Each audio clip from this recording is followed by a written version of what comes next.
Okay, what do we have today?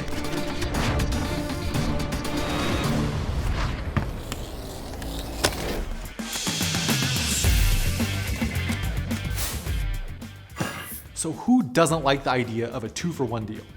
I mean, there are retailers that base their entire operation on inflating their normal price so they can offer a 2-for-1 just to get people excited about how great of a deal they got. But Vishay's WSLF power metal strip resistors are the real deal. With a power density of 192 watts per square inch, a single WSLF 2512 resistor can handle up to 6 watts, and it can replace 2 high-power 2512 resistors, saving board space on high-power designs. Vishay offers the WSLF in values as low as 0.3 milliohms based on solid metal resistive elements with a low TCR.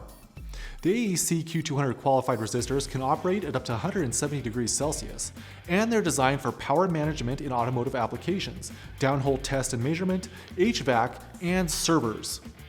They also offer very low inductance and low thermal EMF.